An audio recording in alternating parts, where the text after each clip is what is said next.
Om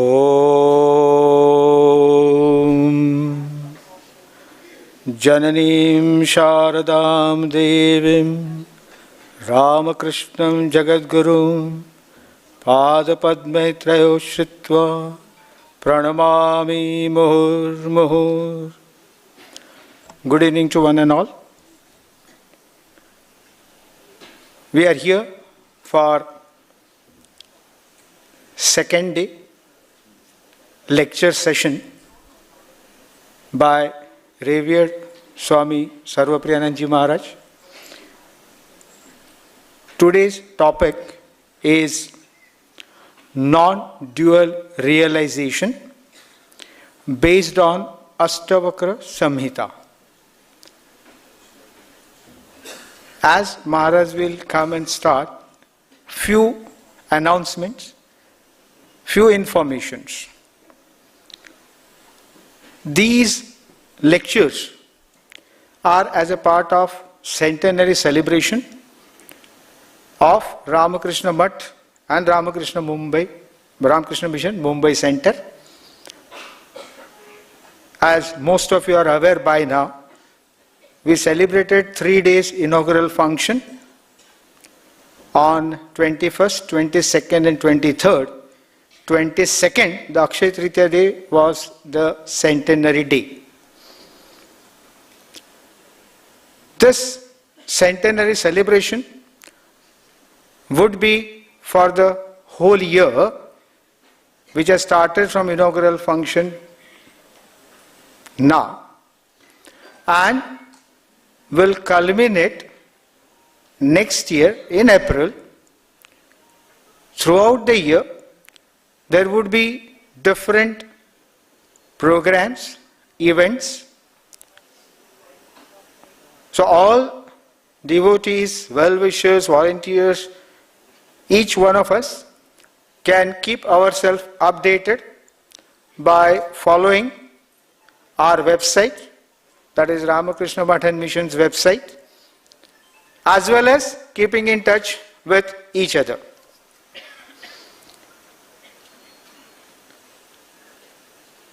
On this occasion of Centenary celebration, a wonderful souvenir has been released. Many of you would have known it, those who were present during the release at the hand of most revered Swami Gautamananji Maharaj, Vice President of Ramakrishna Mutt, Ramakrishna Mission, Belur Mutt, which was on 21st of April. This souvenir is available on the counter. It contains almost around 200 photographs, with many of them having our holy trio. There are certain articles, specifically one by the most revered Srimad Swami Smarananji Maharaj, our President, Ramakrishna Mutt, Ramakrishna Mission Belur Mutt, Chaitanananji Maharaj, and other revered monks. There are around 75 reminiscences, again from the monks of Ramakrishna Mutt and Mission Mumbai, those who were part of it and those who are part of it, both the ways. That is, those who have been already posted somewhere else as well as the present monks. There are few articles in Hindi and few in Marathi also. तो ऐसा नहीं है कि सिर्फ English में रहेगा, और ये आर्टिकल्स जो है उनके रेमिनिसेंस है, उनके संस्मरण है, त्यामुळे एक आठवणी म्हणून आपल्याकडे राहील.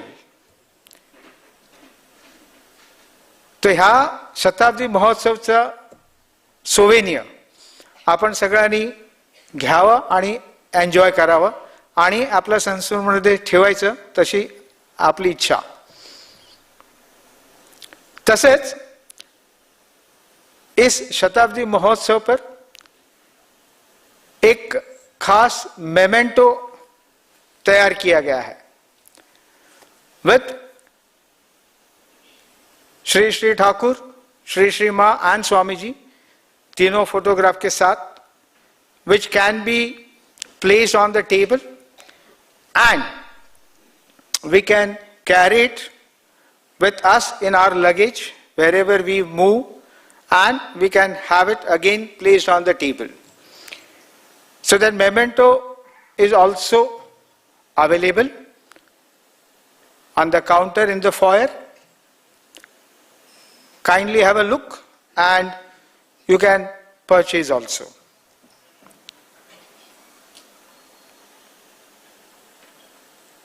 At the end of the lecture today, by around 8 o'clock, of course, as Maharaj will say, possibly it will be followed by question answer session like yesterday, but at 8 o'clock, there would be tea and snacks at the foyer part of the auditorium.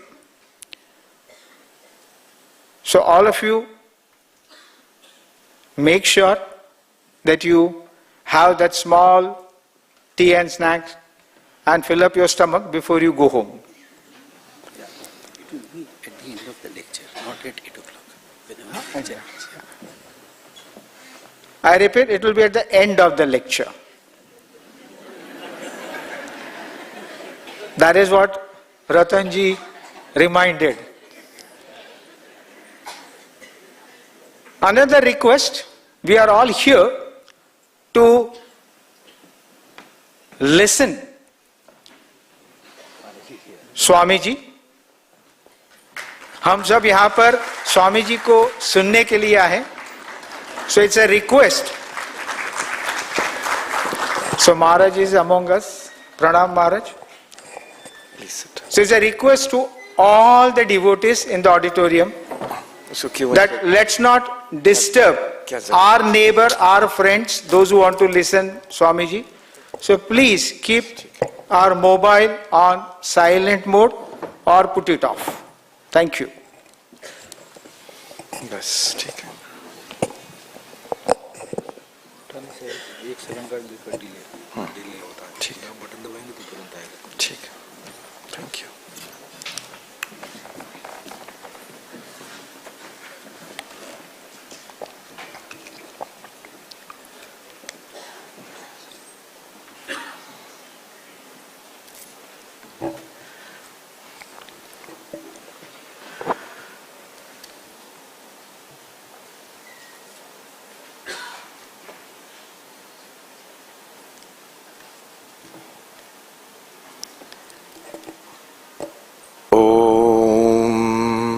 असतो मा सद्गमय तमसो मा ज्योतिर्गमय मृत्युर्मा अमृतं गमय.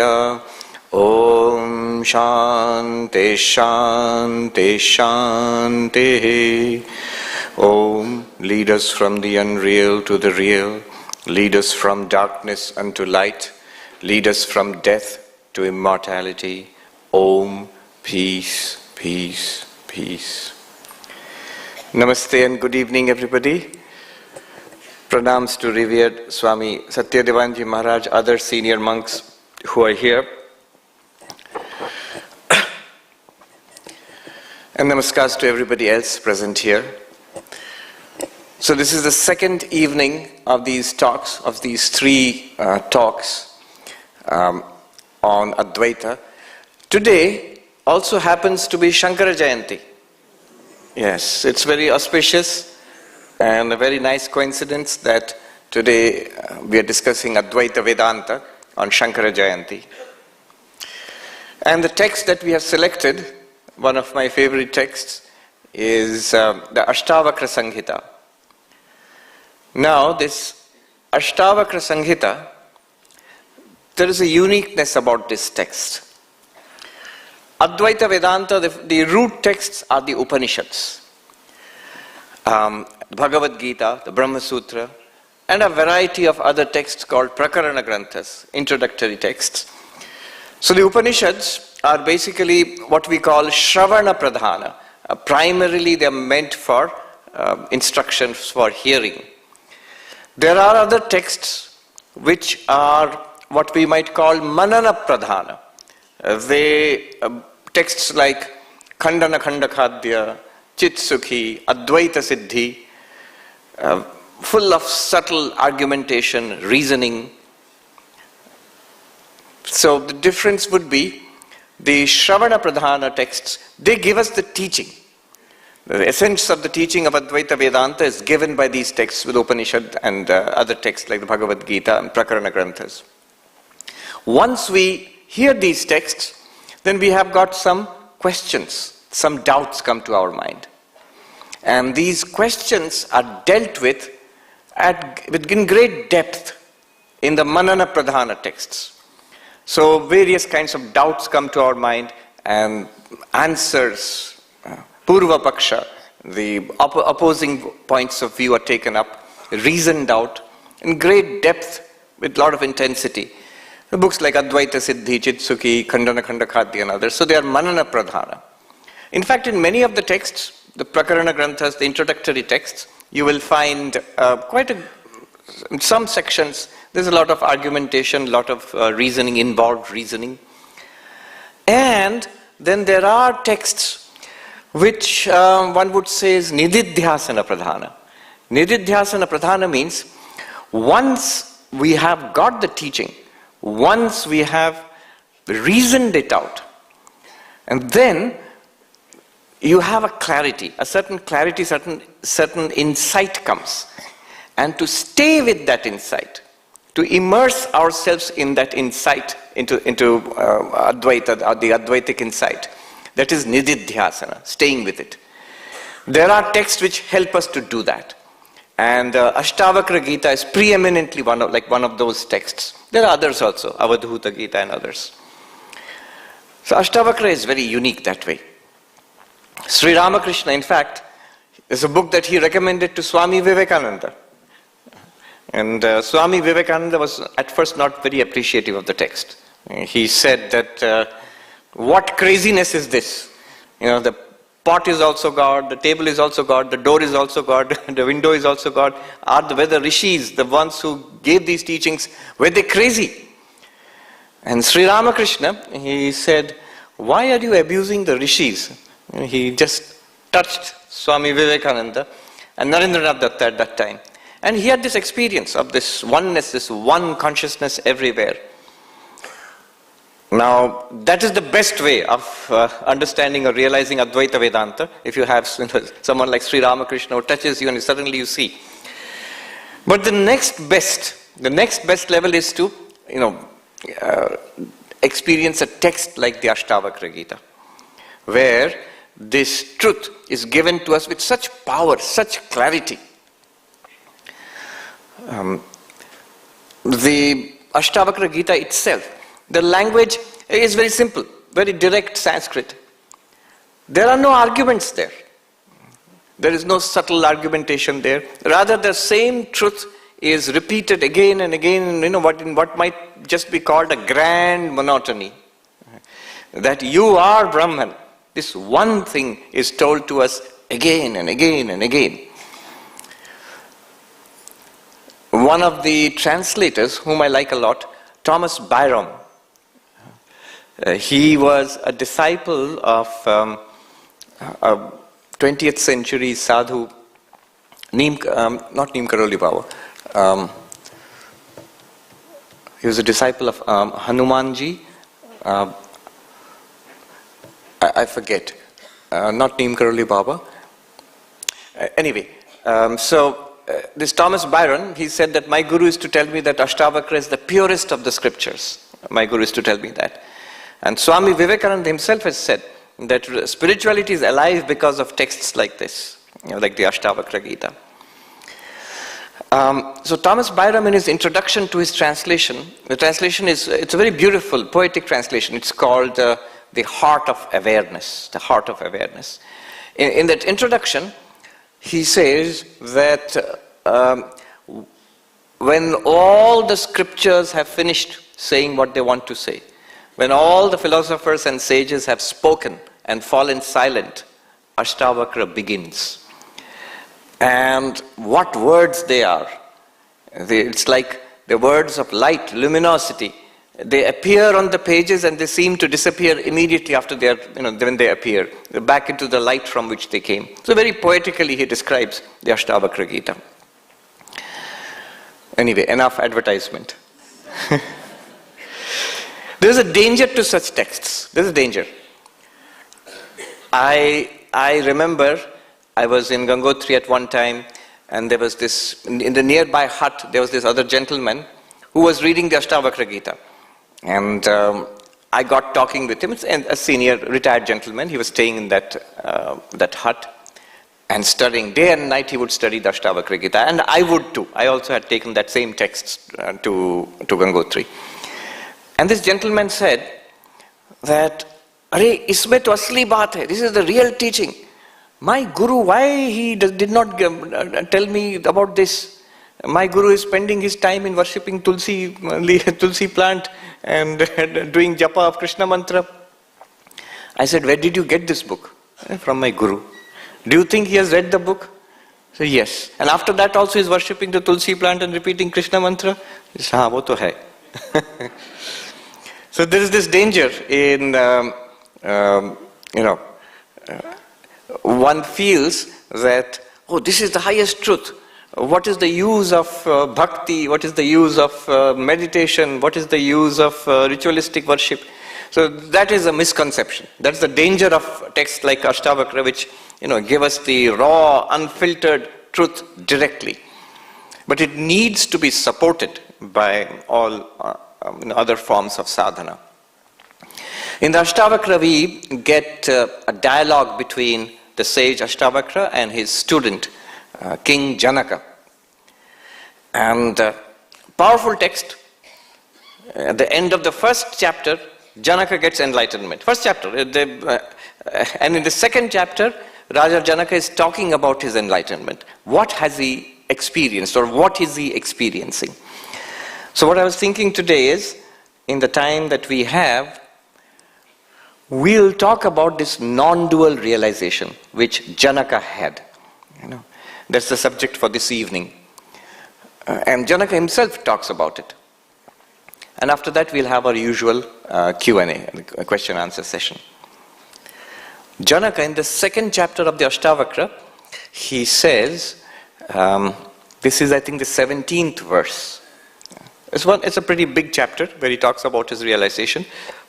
In the 17th verse, he says, Bodhamatraham ajnanad upadhi kalpito maya evam vimrishato nityam nirvikalpe sthitir mama. Very beautiful, sublime verse.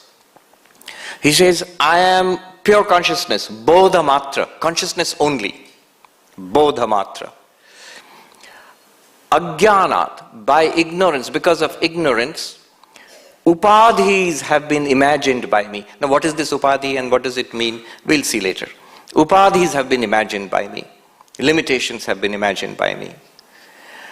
Contemplating thus, reflecting thus continuously, evam vimrishato nityam, nirvikalpe sthiti mama. My sthiti, my realization, my effortless abidance is in this nirvikalpa consciousness. One consciousness without any vikalpa. And he's reporting, this is what I'm experiencing right now. What we'll do is try to understand this. Try to look into it. The claim of Advaita Vedanta is that what it talks about is already present here. See, there is one kind of spiritual realization which tells us, or spirituality which tells us that it's not here, it's there. Where is God? Where will you find God? God is in heaven.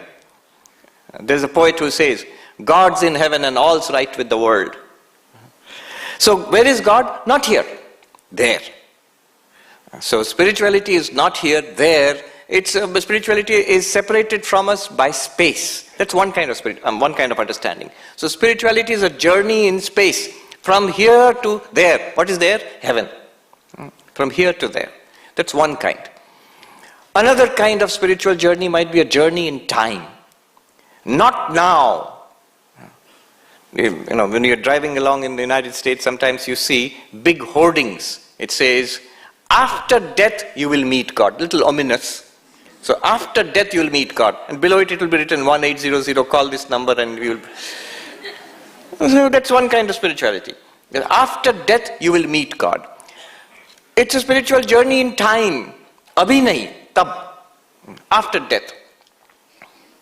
Or after some mystical experience. Or after the coming of the Messiah or something. After, not now. Time. Spirituality is a journey in time. In Advaita Vedanta, it's not a journey in space, it's not a journey in time. Advaita Vedanta wants to say what we are looking for is right here, is everywhere and it is here. Is every when, it is always there. And so it is now, here and now. That creates a peculiar problem. If I say God is in heaven, why don't I see God? Because you are not in heaven, you are here. When you go to heaven, you will see God. Then I am safe. जब आप जाओगे तब देखोगे आप. So till that time I am safe. Why don't I see God? Well, because God is available after death, not before death. And after death, of course, you can't catch me. So I am safe that way also. But if I say that the spiritual reality which we are looking for is available here and now, then you have every right to ask, if it is here and now, why don't I see it? Why don't I experience it? Why don't I feel it? If it's something available right now, right here. So Advaita Vedanta says that we don't, it's available right here, right now, but we don't see it, hear it, we don't experience it. We, quote unquote, we don't experience it. Actually, Advaita Vedanta wants to say we do experience it. We don't maybe recognize it or know what we are experiencing. So in Advaita Vedanta, the spiritual journey is from ignorance to knowledge. It's not a journey in space. It's not a journey in time. It's a journey from not knowing, not realizing, to knowing or realizing. From ignorance to knowledge. Therefore, just before I came here, a young man was asking me in the Mumbai ashrama, so this Advaita you're talking about, Atman, Brahman, it's all very nice. How will I get anubhava, experience of this Atman or Brahman? That's already presuming that I'm not having this experience. Advaita Vedanta wants to say that we already are that, and in fact, in one sense, we are experiencing it all the time. How? What is it that Advaita talks about? Janaka says, Bodha matro aham. I am consciousness only, awareness only. Let's look into that. This is crucial. I am awareness only. If I understand that, that's the key to understanding Advaita Vedanta. That's the key to enlightenment. Right now, whatever we are experiencing, whenever you are seeing something, you're looking at me and you're seeing. You are aware. Without awareness, you don't have that experience of seeing. Yesterday I was talking about, you go near a door with a sensor, or a tap, in an airport with a sensor. You put your hand there, you go near the door, it opens. Is it seeing? No. There is a mechanical process going on there, but the conscious first-person experience of seeing is not there. So if you're seeing something, we are all seeing. So you're seeing, that means you are aware. Whatever you see, the things that you see keep changing. You are seeing something outside the hall, now you are seeing something inside the hall. What you saw changed, but awareness did not change. That awareness is constant. It's the same awareness by which you hear. So my words, we are hearing these words, same awareness. Hearing words and seeing something, these are different experiences. But the awareness which makes it possible for us to see and to hear, same awareness. You say, Swami, are you stipulating that? Are you saying that this is how it should be? No, it is how it is. We just have to take a look at ourselves and see, yes, words is something auditory. Seeing is something visual, but both are happening to awareness. I'm aware, therefore I'm having these experiences. Smelling, tasting, touching, all sensory experiences are happening because of awareness. I am aware, therefore I can see, hear, smell, taste, touch. The Kena Upanishad, it begins with this question. Keneshitam patati preshitam mana, kena prana prathama prayiti yukta, keneshitam vachamimam vadanti, chakshu shrotram kaudeva yunakti. See, thousands and thousands of years ago, this most modern of questions is being asked. What is that bright being, Kaudeva? What that shining thing that consciousness is described as a shining, luminous reality. What is that Deva because of which, I am having this experience of thinking. Mind is thinking, eyes are seeing, ears are hearing, words are being spoken, the experience of speaking. All of these experiences are happening because of which shining reality? The same thing, consciousness, awareness. So this awareness is what makes all our sensory experiences and our activities possible. And this awareness is continuous. It is the one awareness behind all different kinds of sensory activities, hearing, smelling, tasting, touching, thinking, speaking. And it continues. So when our whole waking state disappears and we are dreaming, we fall asleep and we dream, awareness continues. And we must see that. You see, waking state, here I am, we are listening, hopefully, waking state. You can never take things for granted, especially in a Vedanta lecture. And then we fall asleep, dream comes. Does awareness continue or not? It does continue. Otherwise, you wouldn't have the experience, the first person experience of dreaming. It's not possible. And most amazingly enough, deep sleep, when dreams also stop, deep sleep, absolute blankness, there also awareness continues. How? Because every culture in the world, it talks about the experience of deep sleep. In English, you have the term, slept like a log. In Bengali, and I think here also in Mumbai, when it is very hot and humid, in Calcutta or in Mumbai, you have in Bengali they say, ghumiye kada, slept like mud. If you go to sleep in a hot afternoon and sweaty afternoon, you wake up feeling like mud. But the thing is, deep sleep must be an experience. Otherwise, how is it mentioned in every culture? How are there linguistic descriptions of deep sleep?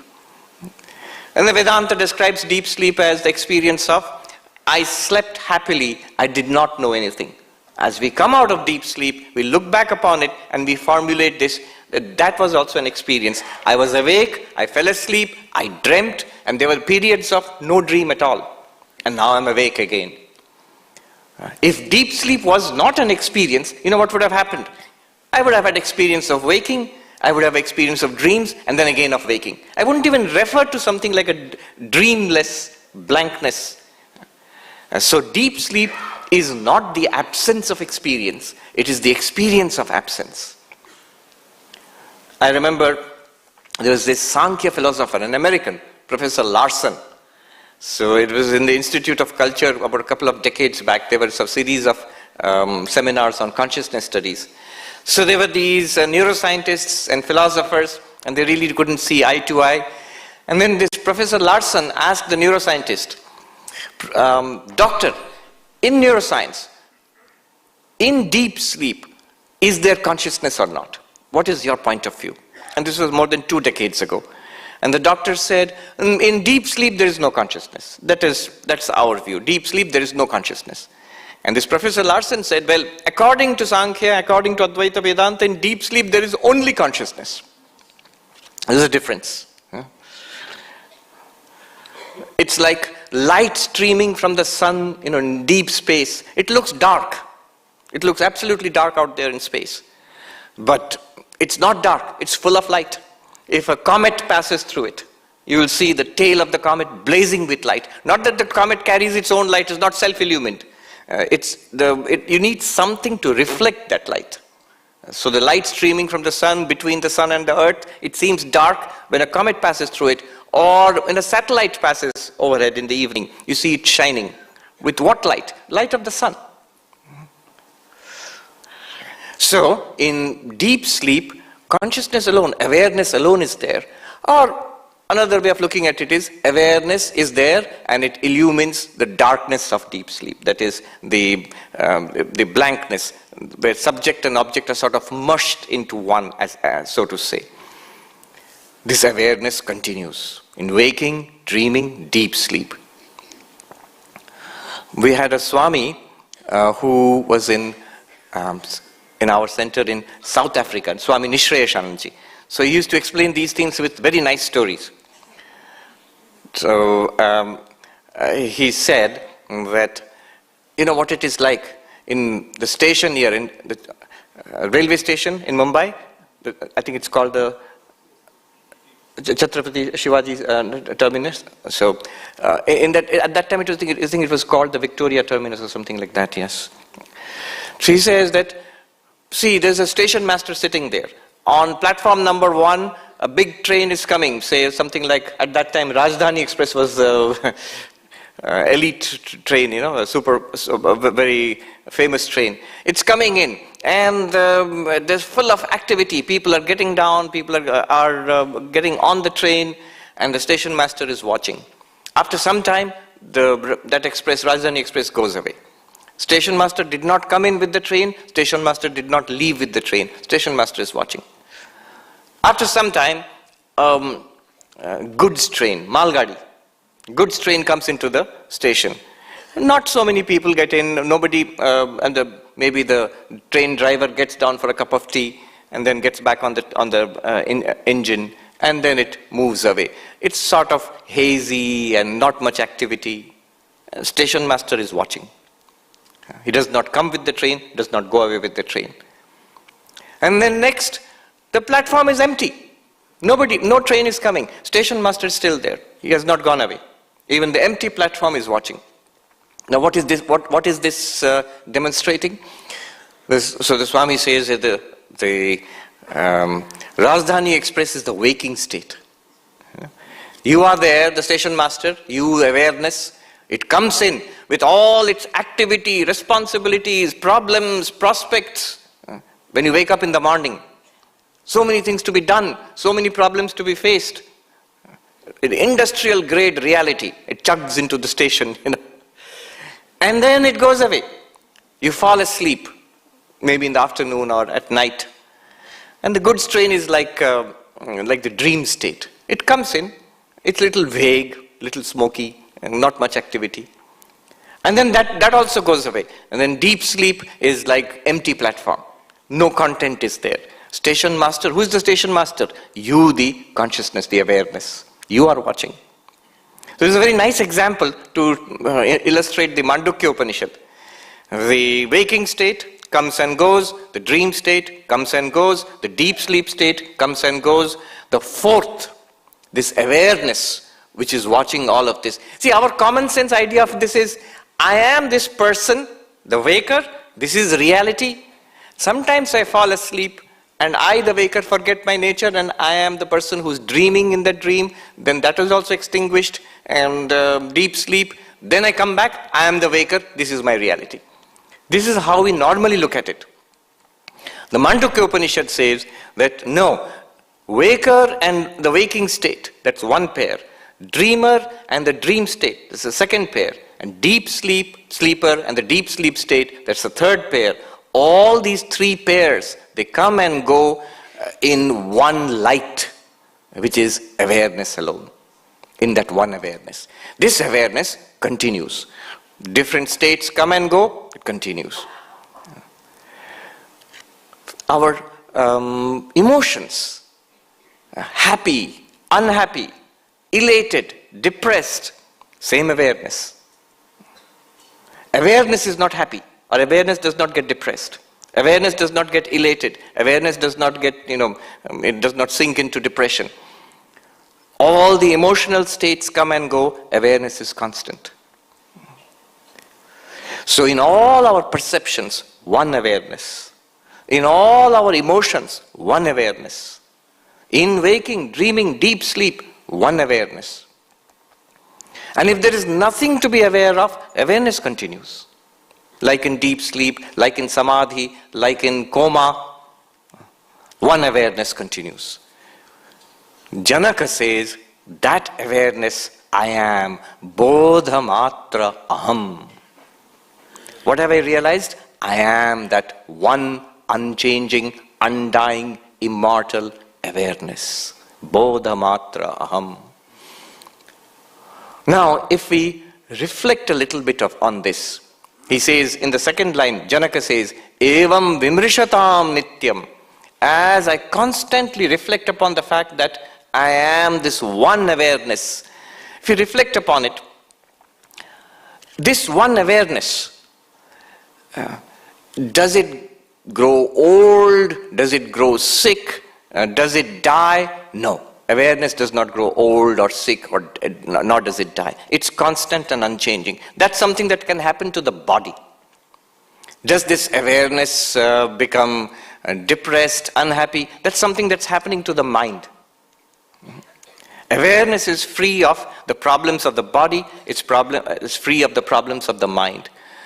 Awareness, does it need anything? Does it have desires? No. Desires are of the mind. Awareness, is it afraid of anything? No. Fear is in the mind. Awareness, does it hate anything? Does it cling to anything? It's an interesting thing. Is awareness attached to anything? Many people come and say, Swami, you are monks, but we are very attached. You are not. Awareness is not attached to anything at all. This one example, the greatest example of attachment is a mother with her child, say a baby, a newborn baby. Tremendous attachment, it seems to be. But at night when the mother falls asleep, forgets the world, forgets the baby, forgets her own body, and goes happily into sleep, not attached. Even the greatest thing which we think we are, the greatest of, most intense of attachments, awareness is not attached to anything. So awareness is not attached. I sometimes say it's Teflon coated. So nothing sticks, non-stick awareness. We think we are sticking with the world. We think so. In our foolishness, we think we are catching hold of the world. One sadhu told us a very nice story in the Himalayas. He was there. He was a traditional monk. In his old age, he had become a monk. He was married, he had children. Then in his old age, he became a monk. He was in the Himalayas. One day he was sitting in a village where he had gone to beg for food. And little morosely he was sitting there. And he said, one elderly lady came by. Itna dukhi kyun, Mahatma ji? Why are you so sad? And he said that, I have some, I don't feel that I have really been able to renounce this world. And this elderly lady said, Kahan chipak gaye? Where are you attached to? I said, children? And he said, no, my children have grown up and gone away. I said, good.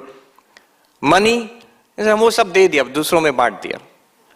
Your wife? He said, no, she died.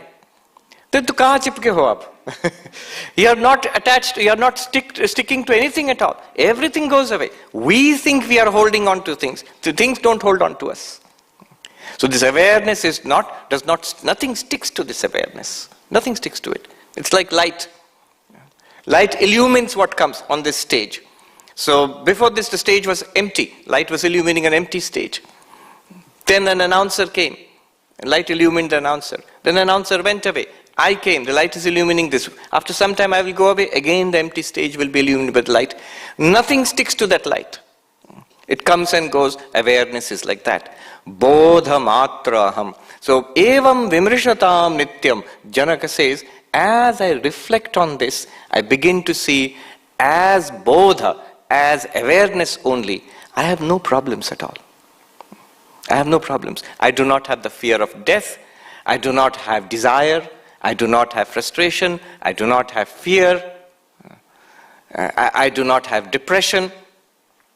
All the physical, mental issues one might have, they do not belong to awareness. Awareness reveals all of that, illumines all of that, but awareness itself does not have these problems. Bodhamatra aham. All right, next component. Let's go a little further. I am awareness only. Very good. But then we might have a question. What is all this that I see? I'm not just awareness only, Swami. I am also mind. I'm also body. You might say I'm awareness. I agree. I am body, mind, and awareness. So I am not just the awareness. I am body, mind, and awareness. And body has problems. Mind has problems. So how can you say that I don't have problems? And then Janaka says, Ajnanad upadhi kalpito maya. By ignorance, I have conjured up these upadhis. What is an upadhi? Upadhi is the classic example that's given in Vedanta is, suppose you take a colorless crystal, a completely transparent crystal, and then we put the classic example is a red flower. You put a red flower behind it. If you have colorless crystal here, you put a red flower behind it, from that side the crystal will look red. Put a yellow flower behind it, from that side the crystal will look yellow. Here's a good example. So you have this yellow, and you take the water, from that side you will see it begins to look yellow. Yeah, I can see that. It begins to look, this color comes in the crystal or in something transparent. Now the crystal itself does not become red even if it looks red. The red flower, when it comes near the crystal, it seems to transfer its red color to the crystal. But the crystal doesn't become red. Even when the red flower was not there, the crystal was not red. Even when the red flower is there, the crystal is not red. Even when you remove the red flower, the crystal is still not red. Never became red. So the definition of an upadhi is, upa means in Sanskrit near. Upa samipe, near. Samipe stitva swiyan gunan adhatte. One's own qualities, it seems to transfer onto the other. So the pure crystal, like a crystal, transparent, and you bring this color, maybe this orange cloth. This orange cloth seems to transfer its orange color to that crystal. So this orange cloth would be called an upadhi for that crystal. What does that mean? Awareness, bodha matra. But then body is there, mind is there. This body and mind are upadhis. What does this do? It seems to transfer its own qualities to awareness. So the body appears and appears to awareness, and we say immediately that, oh, I am a man or a woman, I am overweight or skinny. Is consciousness awareness, can it ever be overweight? Can awareness be skinny, underweight? No. Is awareness a man? No. Is awareness a woman? No. Those are the qualities of the body, and they seem to be transferred to awareness. So this is the activity of an upadhi. It seems to transfer its own qualities unto you, the awareness. Happiness, the quality of the mind, it's a feature of the mind. It's transferred to awareness. I am happy. Depression, it's a feature of the mind. It seems to be transferred to awareness. I am unhappy. I am depressed. Happiness and depression are in the mind. Man, woman, old, young, overweight, underweight are in the body.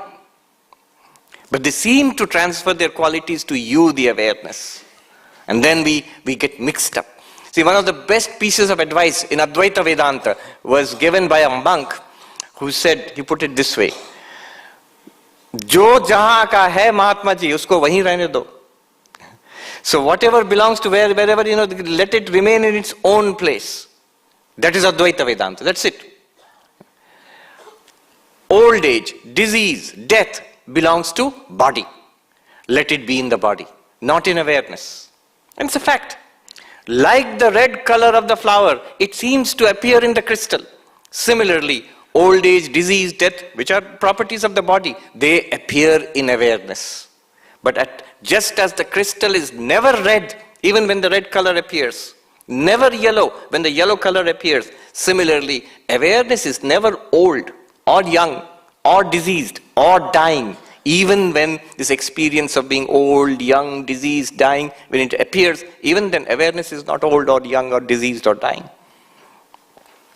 Happiness, misery, these are the properties of the mind. Even when they appear in awareness, it's not that the awareness itself is happy or the awareness itself is miserable. This is because of the presence of the upadhi. I have sometimes told this story about this man who went to a monk in the Himalayas, and he said to this monk, Mahatma ji, main bahut dukhi hu. I am very unhappy. And that monk asked him, Aap apne dukh ko anubhav karte hain? Do you feel your misery? He said, of course. I feel my misery. That's why I am miserable. And the monk replied, if you feel your misery, then you cannot be miserable. आपका दुख का अनुभव है, तो आप दुखी नहीं हो सकते हैं. What do you mean? See, whatever you experience is an object of awareness. It is not awareness itself. So if I am experiencing the misery, then it's an object of, to me, the awareness. I am not miserable. What is happening there is the misery in the mind, the unhappiness in the mind, because the mind functions as an upadhi, the unhappiness in the mind is being transferred to awareness. And awareness, then one gets mixed up and says, I am unhappy. But unhappiness belongs to the mind, not to you, the awareness. So Janaka says that ajnanat upadhi kalpitam maya. Ajnanad upadhi kalpito maya. Now, this is something to be understood. So, as far as I'm concerned, when we begin to understand how an upadhi functions, I can save myself from that transference. That, yes, this belongs to the body. Old age, disease, death. Yes, this belongs to the mind. Misery, unhappiness. Not to me, the awareness. Fine. But still the question remains, what is this body? What is this mind? Is it something real apart from awareness, existing outside separately, independently from awareness? Or is it something that is appearing in awareness only? The distinction is this. One sadhu put it nicely. ये नाटक है या cinema है, ये बाद में तय करेंगे. पहले तो आप जिसके दृष्टा हैं ये जान लीजिए. So the difference between Sankhya and Advaita is, Sankhya says it is a natak, a dramatic performance. And Advaita says it's a movie, a cinema. What's the difference? So this is a stage. I'm sure a lot of dramatic performances have happened here. Theater, plays have taken place here. You are the witness. You are the audience. Whatever happens on the stage, you are the witness. You are not part of the play. You're not part of it, whether it's a comedy or a tragedy or whatever it is. You are the witness. But if it is a play, a theatrical performance, then something is actually happening here. There's a stage, there are people here, there are props here, and then some activity going on. Actors are here, there's a green room there. So actually something separate, physically separate from you, you are seeing. There are real actors. Real props, real theatrical performances going on. So that's a play. But what's a movie? It seems to be that there are people there, there is a hero, there is a place and maybe a city or things are happening, but it's actually just light. just pictures. So that's the difference between a cinema and a theatrical performance, a play. Natak or cinema mein fark hai. In Sankhya, you are pure consciousness, awareness only, and Prakriti, material nature, is showing a natak before you, a play before you. There also, as pure awareness, you are separate from that, and you are safe from it. Body, mind is part of that natak. It's like real and separate from you, appearing to you. In Advaita Vedanta, what you are seeing is more like a movie. It's not, there are no real actors there, there's no real stage there. It's an appearance on the screen of consciousness. It's not separate from you. It's an kalpita, it's imaginary. This is the difference. So in Sankhya, it is what one might call a strict dualism. Consciousness or pure awareness, aware of a material reality, which is separate and independent from that awareness. In Advaita Vedanta, what Janaka is saying, Ajnanad kalpito upadhi kalpito maya. These limiting adjuncts, upadhis, they are like a movie appearing in awareness. And they are not separate from me. And they are not even real in themselves. A good example I will give you is the dream example. In the dream example, what happens is, I fall asleep, the waking world disappears from me. In my dream, there's a dream world, and in that dream world, I have a body also. A body appears, and I am identified with that body, and I am interacting with other people in the dream. It appears like that. So that body in the dream is an upadhi.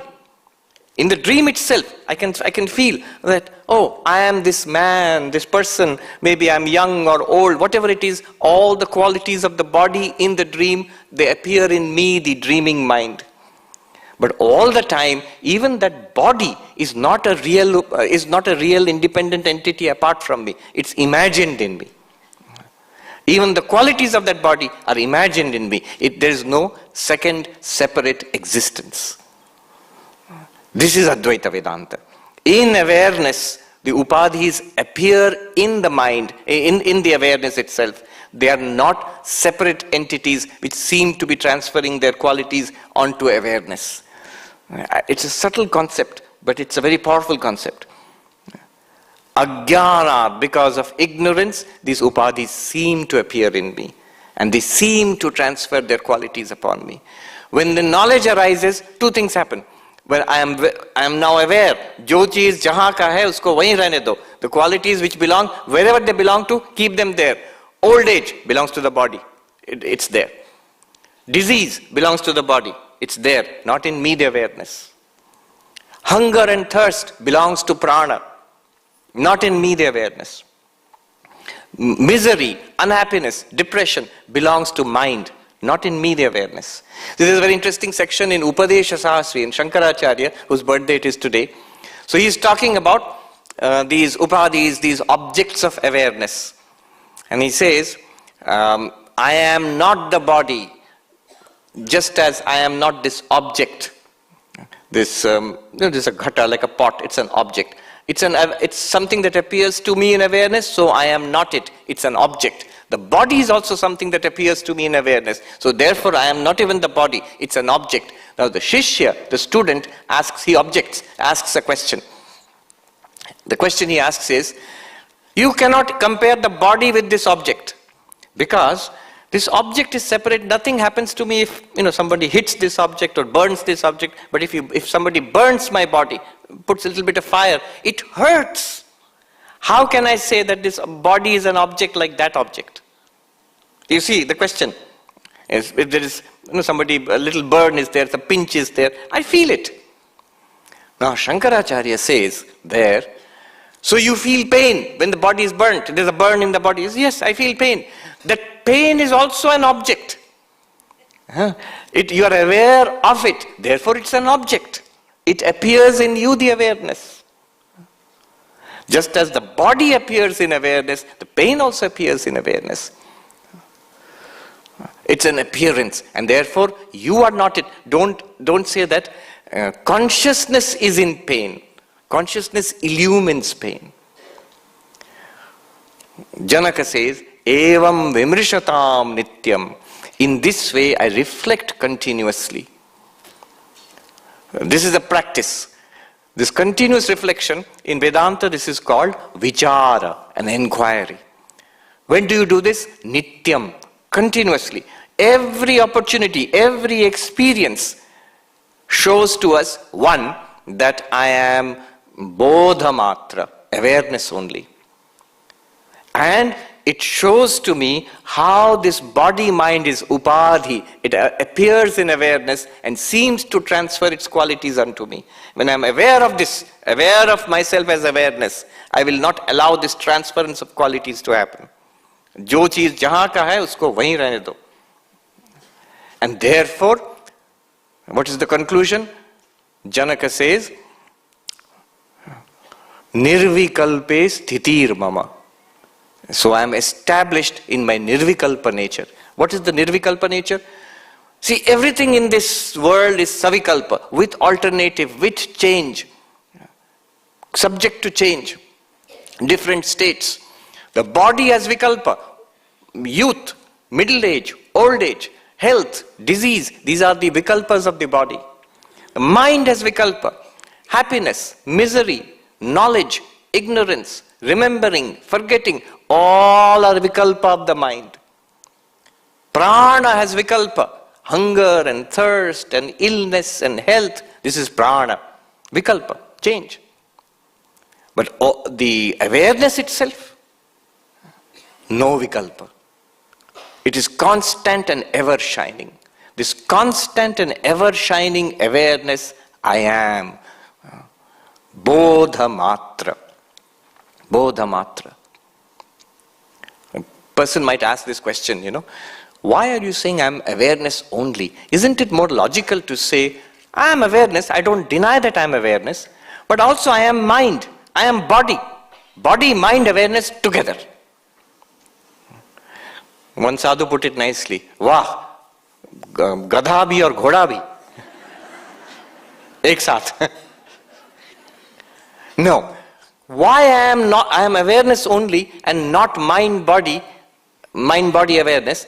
Because if I am something, see for example, body or mind, it's subject to continuous change. If I am still there throughout the change, then I cannot be that ever-changing thing. I must be something quite apart from that change.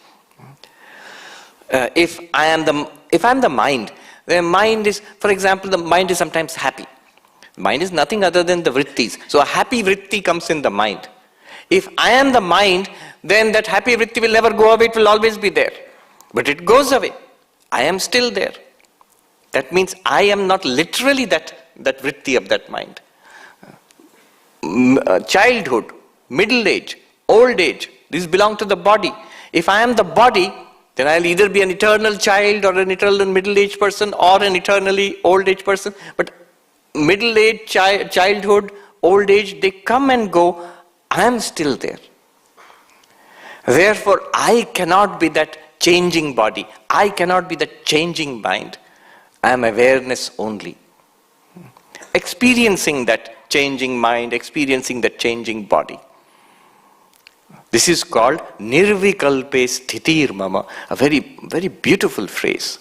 I am established in my Nirvikalpa state, which is, Nirvikalpa is not a state, it's the reality itself, that awareness itself. Nirvikalpe Sthitir Mama. This Janaka says, this is my realization. If I am that Nirvikalpa awareness, Bodha Matra, is there any bondage or moksha for me? Janaka says, Name bandho nava moksha.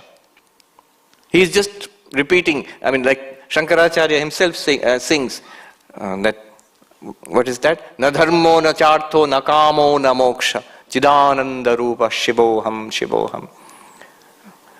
He says, dharma artha kama, one may say that Shankaracharya does not want. But he says, I don't want moksha also. Even moksha is not mine. Why? Because I am that nirvikalpe sthiti mama. That awareness itself, does it require moksha? The pure awareness, does it require moksha, freedom? Freedom from what? It's already free. Does it have bondage? No bondage, because nothing sticks to it.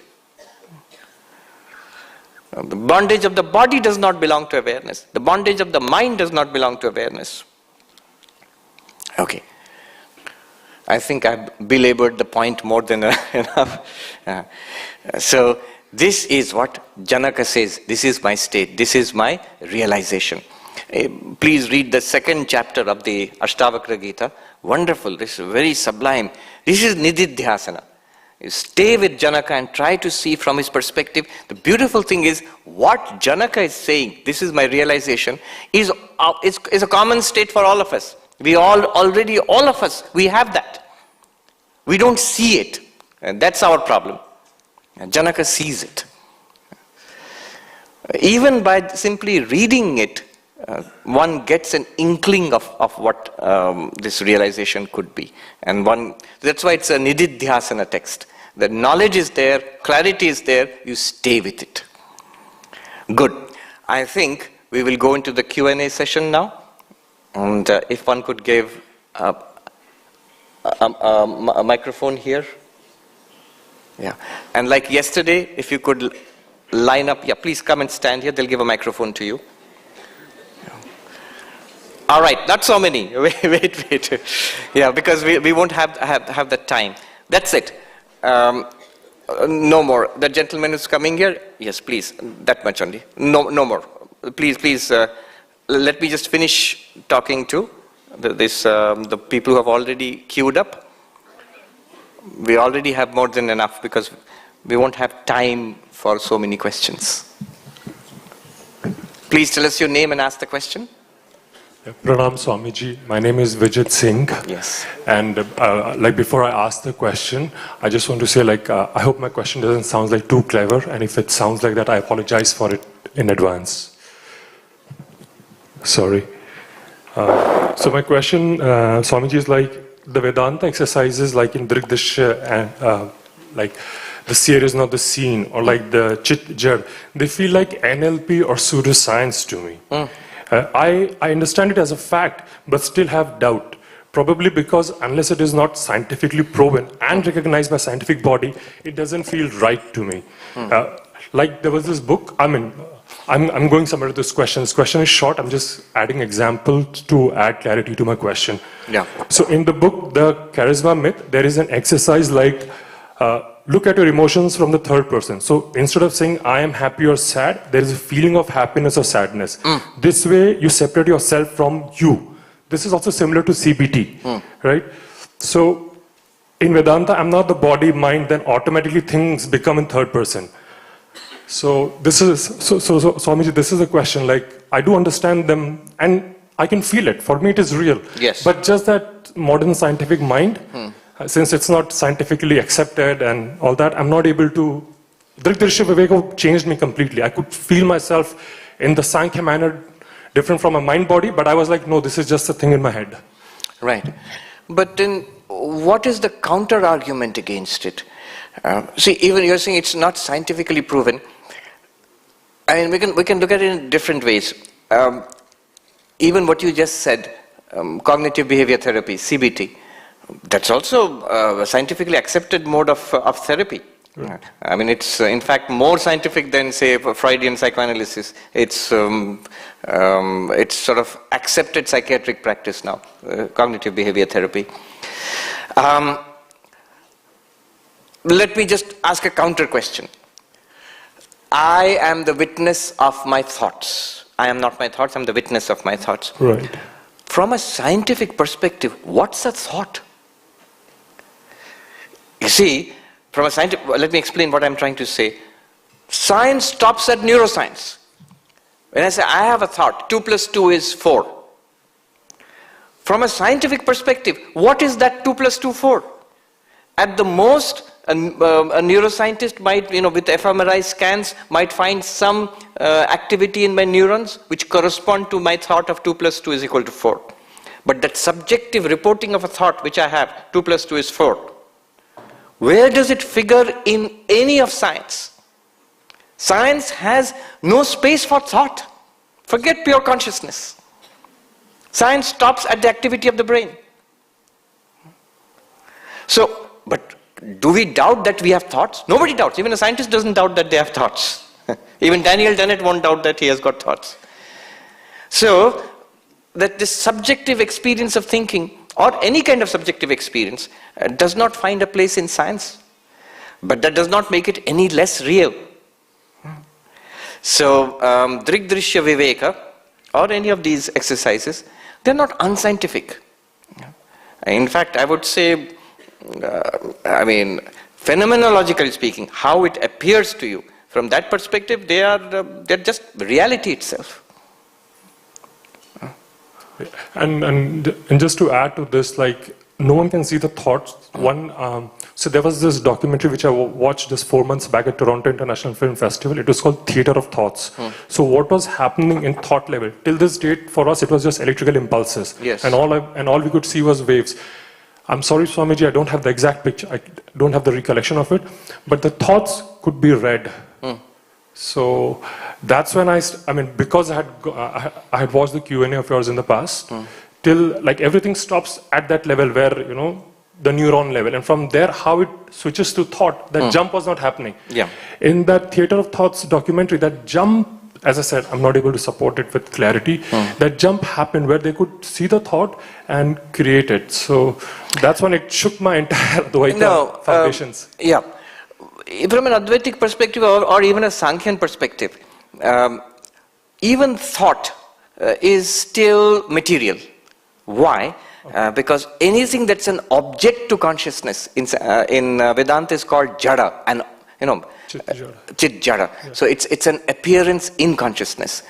Therefore, what I mean by that is, in principle, whatever is an object is jada. The brain is an object. So, and the thoughts in the mind are also objects.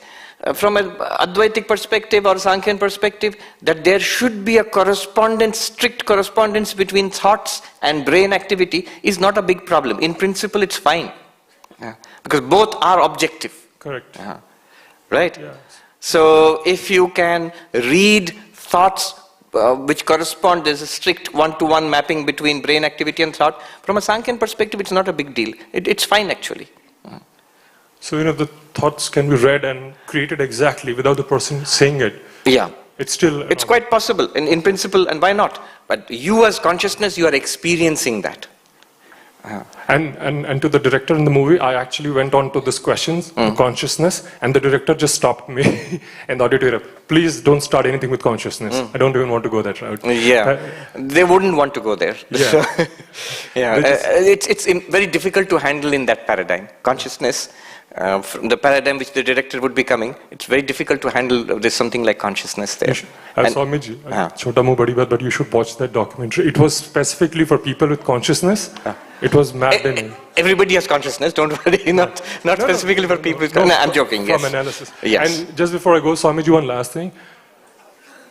I feel extreme pain, and I'm trying to tell myself, I'm not the pain, I'm the experiencer of the pain, but at one point I give up. Yeah.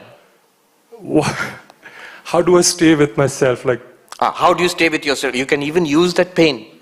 I can use it. And one point, because I have strict migraine, I give up, and then I just give up. And I said, I can't stay with myself, the true self, capital S. I'm experiencing high level of migraine pain, and at one point, I give up. Right. But when I do experience that pain, notice, even that pain, that throbbing, a very difficult time which you have, the throbbing pain in the migraine, that's also revealing me as consciousness. In fact, in a very bright way, it is revealing me as consciousness. One person, he was on the dentist's chair, and with the dentist drilling. Now there is one approach this person took was, I'm trying to do japa, repeat a mantra, almost impossible because of the tremendous discomfort set up by the instruments of the.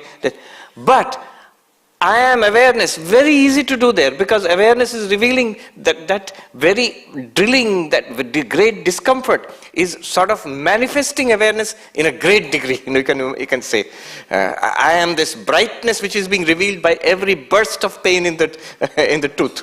I tried my best, Swami. It was just like... No, don't try. Don't try. I kept saying, no, not a dentist. I kept saying to myself, I'm that consciousness, this is just an object, the pain is just an object. Yeah. But I think I'm not yet there. But the pain is revealing me as consciousness also. I could get that. And effortlessly so. Effortlessly so. In fact, the pain is taking all the effort, taking all the pains to show me that I am consciousness. Yeah, I can go on. Thank you, Swami. Thank you. Swami. Okay. Later.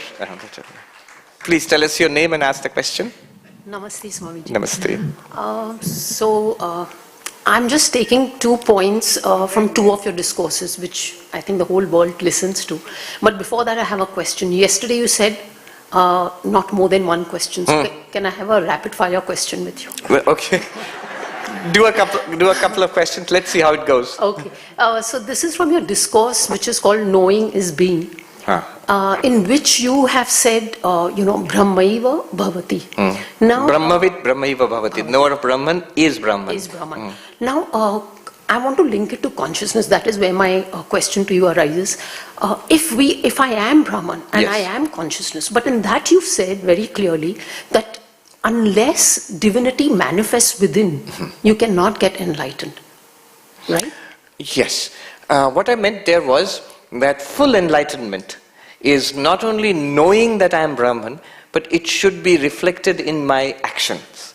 It should be reflected in life. What Swami Vivekananda called the manifestation of the divinity within us. And why shouldn't that manifestation happen? After all, if I know that I am Brahman, why shouldn't I be able to live as if I know that I am Brahman? If I do not do that, there's obviously some contradiction between what I know and understand and what I'm thinking and doing. So that contradiction has to be resolved. Yeah. Okay. The second discourse is where you are in conversation with David Chalmers. And the it from bit from chit. So in that, David Chalmers says something which you agreed to, which is he tells you that if I am consciousness, I am aware of my consciousness, but there has to be another consciousness which makes me aware of my consciousness. So, I don't think he said that. Yes. If I am aware of my consciousness, see, he says, you can't say I am aware of my consciousness, because I am consciousness, yeah. and whatever I am aware of is an object to consciousness, is an appearance in consciousness. Yeah. Even if he said that, I wouldn't have agreed to it. Okay, no, but he says there has to be something beyond that consciousness which makes me aware of my consciousness. How would that work? Because if whatever is, nothing can make me aware of my consciousness. My consciousness is self-luminous. It's not even my consciousness. Consciousness is aware, and it's aware of objects. So that's how Vedanta sees it. Okay. Thank you so much. Thank you. Swamiji, my name is Santosh Kamath. I have one question for you and a request for you.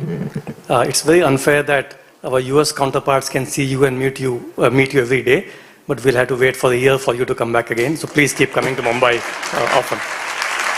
So that's a sincere request. And I have a question which is a very practical question. Swami Vivekananda said, good, good, bad, bad, no one escapes the law. Now, there's a very powerful law which if implemented or if it can be understood by everyone, the world will be a significantly good place to live in. Why doesn't universe or God demonstrates that clearly to all of us, that good, good and bad, bad? If that comes in, all of us, because of the fear of being punished or because of pap coming up, will all behave nicely and the world will be a better place to live in. So why doesn't God or nature shows us clearly that this works, good, good, bad, bad works? It's actually a good question. What he's talking about is the law of karma. So as Swamiji said, good, good, bad, bad, and none escape the law. So the law of karma basically states that if I am consciously or deliberately dharmic, the result will be punya, and the punya is felt as sukha in our lives. If I am deliberately naughty, so the result will be dukkha, is papa, and the result of papa is dukkha. However, one thing I would like to say is that spirituality it means going beyond the law of karma. Law of karma is basically causality, cause and effect. And spirituality is always going beyond causality, is transcending causality. Karma yoga. What does it do? See, karma means I do something and I get the result. So good, good, bad, bad. Karma yoga says I do something and it's good, but I don't want anything good from it. I don't want the good that comes from good. So karma yoga takes me beyond causality. I will do all the good, I don't want the result from it.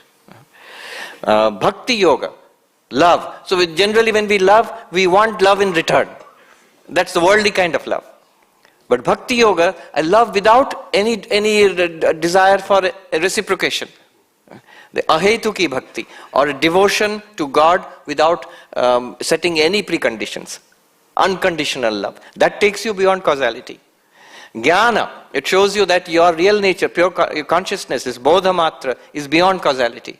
Even yoga, Patanjali yoga, at the highest level, asampragyata samadhi, that cannot be attained by effort through cause and effect. At that level one must let go, and then only one can attain that samadhi. So all kinds of spirituality actually is transcending this law of karma. Having said that, you have a good point. There is a book by Arthur Herman, The Problem of Evil in Indian Thought.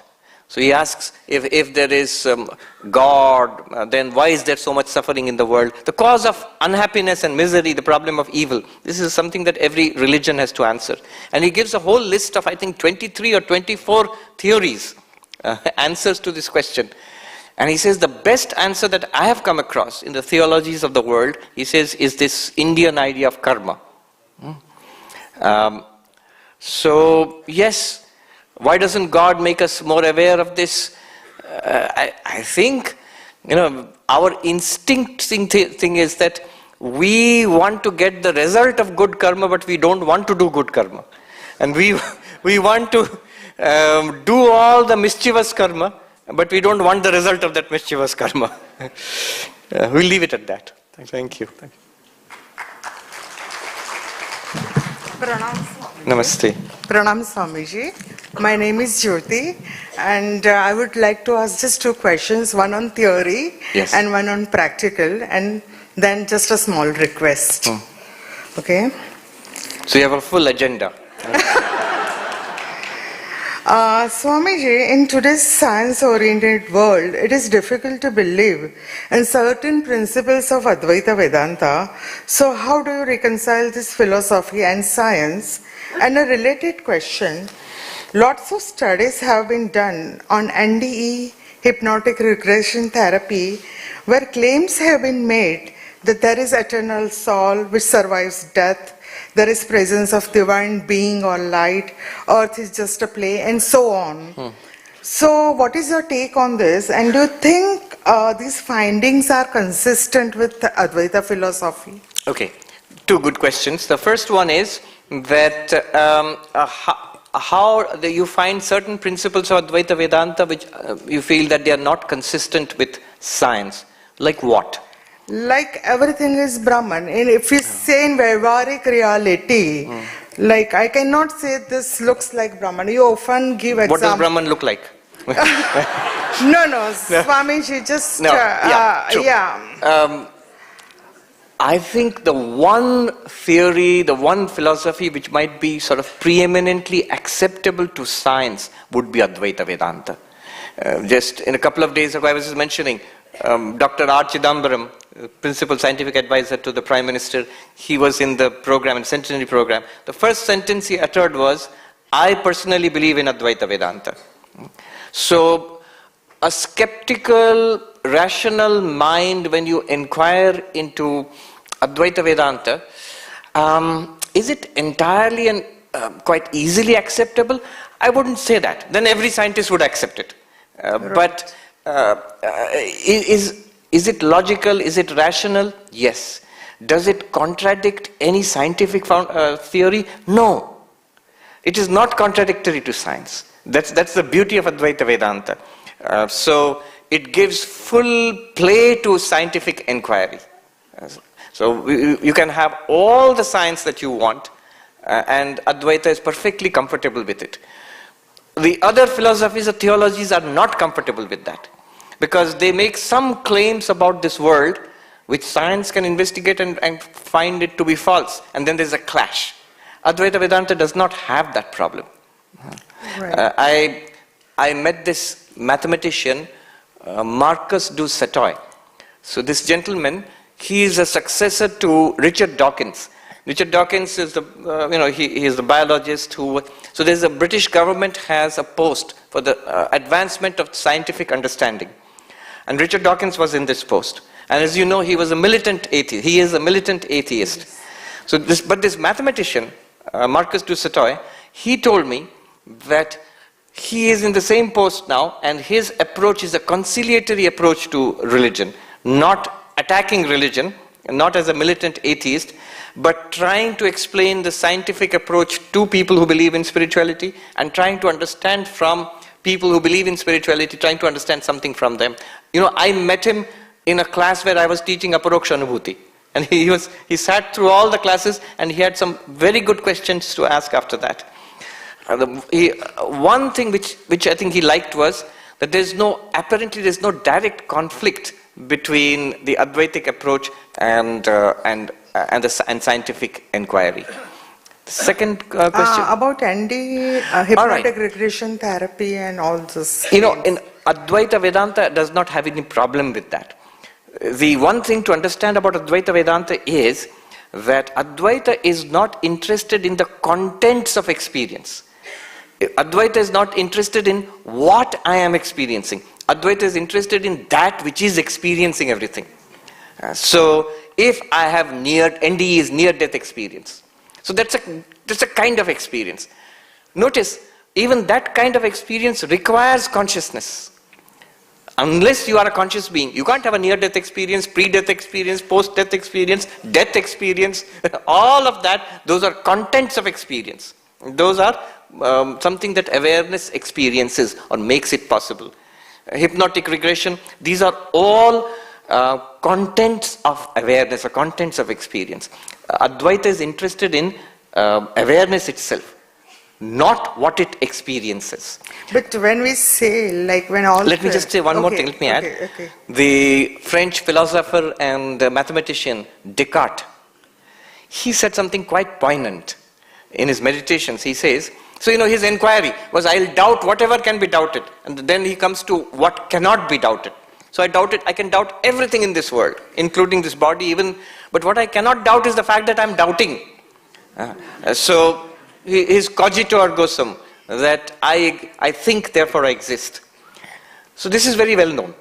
But in his meditations in this book, he says, it is strange that which I am not sure of, this world, I know so much about it. And that I'm absolutely sure of, my own existence, I don't know anything about it. So, Advaita Vedanta is interested in that, my real nature, the experiencer, the consciousness, not the contents of consciousness. Okay. Okay, one practical, I've been meditating since couple of years, and I can go quite deep. I can reach the stage where I lose the body consciousness, or there are no thoughts. The awareness, I just feel the awareness, or just a feeling of I am, or just a being.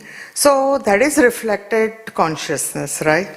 So from that, the whole thing stops. Yeah. From that, how to reach the pure consciousness? Can you give some practical methods or something like that? Yes, so there is a verse in the Drigdrishya Viveka which tells you the exact relationship between that reflected awareness, Chidabhasa, and the Sakshi Chaitanya. So it's like this. In a mirror, when I see my face reflected in the mirror, how do you go from that reflected face to the real face? Follow this carefully. The face in the mirror you are aware of. It has the distinct advantage of being seen. You can see it. The real face, you can't see it. How do you go from that seen face to that seen reflected face to that unseen real face? That turning, nobody can teach you that turning. It's exactly like the 10th man story. The 10th man, he was counting 1, 2, 3, 4, 5, 6, 7, 8, 9. From that 9 to I am the 10th, that turn, nobody can teach us that. You stay with that, you will get an instinctive grasp of who you really are. That completely non-objective, pure subjective, that witness consciousness, which we are, which is reflected in the mind as Chidabhasa, as a reflected consciousness. Yes. Yeah, just stay with that. And just last okay, go ahead. little bit. Yes. From all the people all the people who are residing in India, I would like to say something. You know, India's population is 1.4 billion. America's population is 33 million. No, it's not 33 million. 34, whatever. But I think, 300 million or something. Yeah. According to Happiness Index, India is ranked at 126 and America is ranked at 15.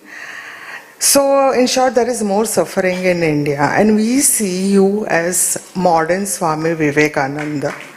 So don't you think that you are needed more in India than America?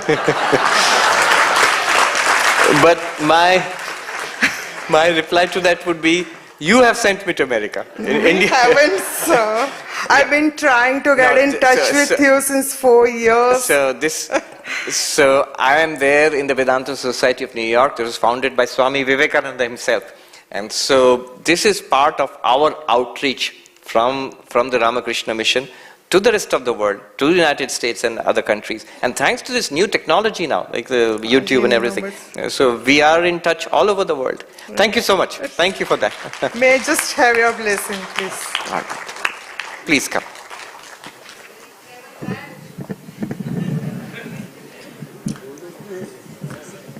Pranam Swamiji. My name is Anirban. Swamiji, my question is on Nirvikalpa Samadhi. It's a difficult one. Huh? So how is it different from Sushupti and a person who is brain dead?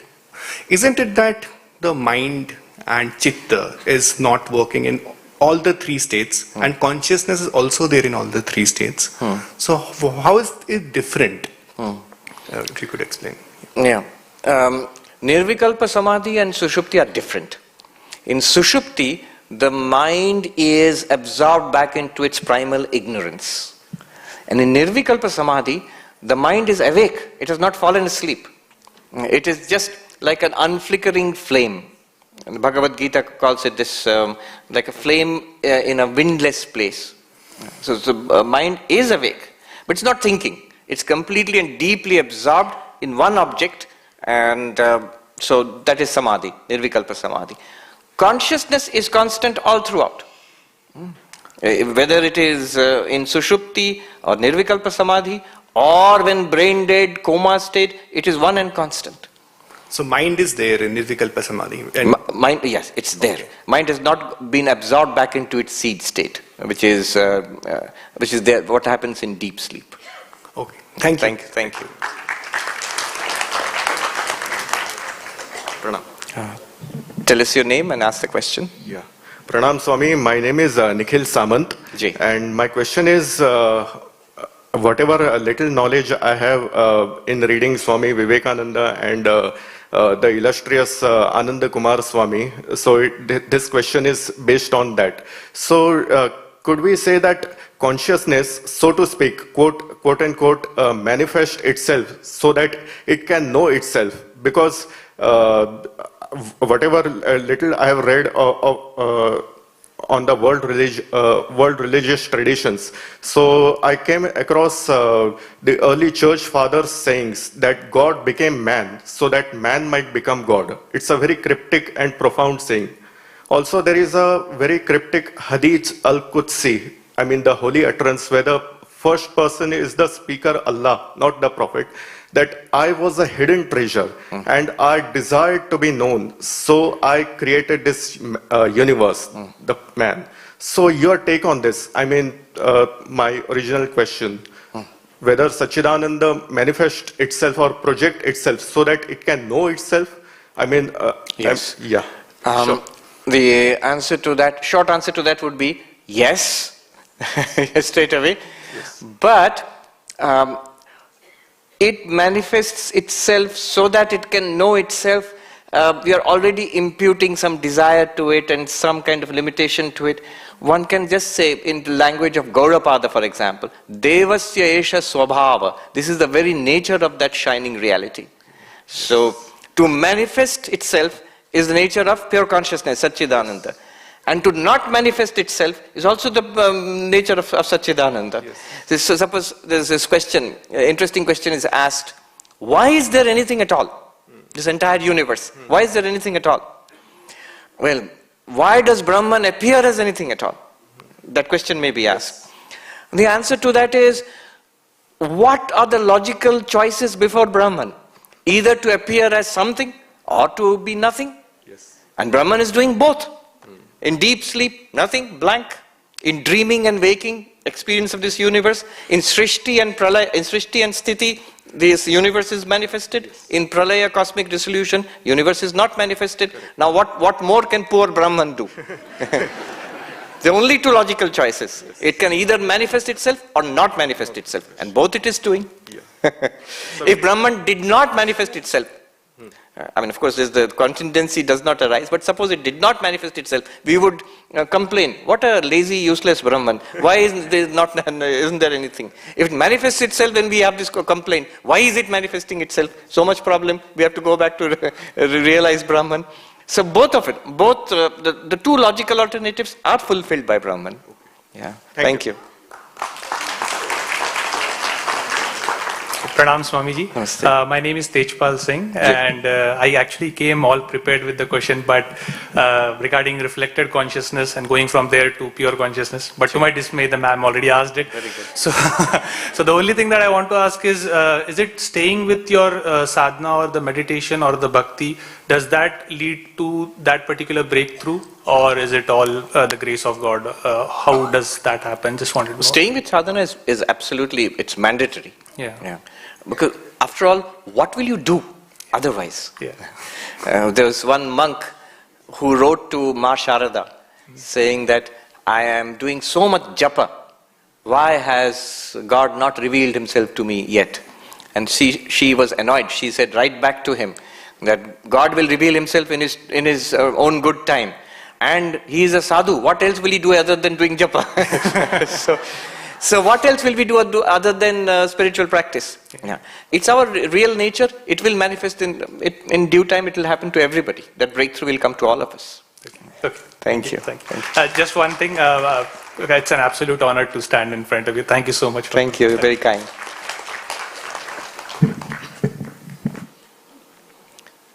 Pranama, Swamiji. Namaste. Namaste. My name is Niranjan Shah, Ji. an ex-student from Rajkot Ramakrishna Mission. Swamiji, my question is, in our Pushti Marga, given to us by Sri Sri Vallabhacharya and Lord Krishna, what we learnt is, Akshara Brahma is Sat Chit Ananda. Yes. Now when Akshara Brahma is Sat Chit Ananda, can we say that Akshara Brahma is Brahman in Advaita? All right, so that's actually an intricate theological question. Yeah. As far as I know, this is what you're talking about, the Pushti Marga, Vallabhacharya's Shuddhadvaita Vada. Yes. In all these Vaishnava Vedanta theologies, Sat, Chit, Ananda are qualities of Brahman. Yes. So they are characteristics or qualities of Brahman. But in Advaita Vedanta, Sat, Chit, Ananda are not qualities of Brahman. Vivekananda put it very nicely. He said, not that it exists, it is existence itself. Not that Brahman knows, it's knowledge itself. Not that Brahman is happy, it is bliss itself. So Sat Chid Ananda are the very nature of Brahman. I will say just this much.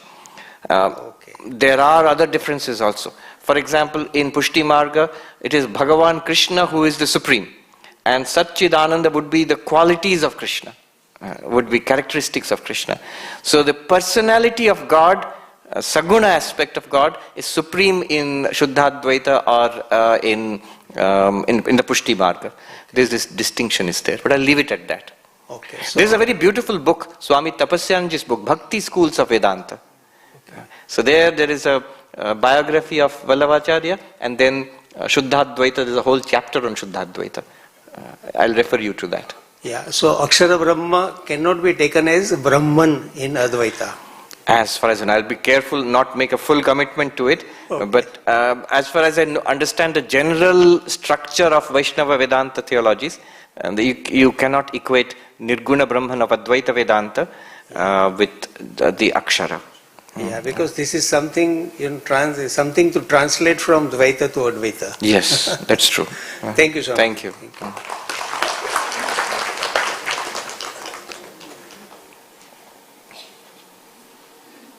Pranam Swamiji. I'm Preeta Sanjit. Yesterday I had come here with my 12-year-old son, and this is his question, not mine. So please forgive me if it's too simple. The simple ones are difficult ones. Yeah. So he heard the lecture very carefully and he wanted to ask this question, but there was a long line yesterday. So his question to me was that we don't, realize we are Brahman because we have avidya. We don't have knowledge. Why do we have avidya to start with? All right. Well, that's a big question. It's a difficult question. Why is there ignorance to start with? Now, I'll give you an answer which I like. And,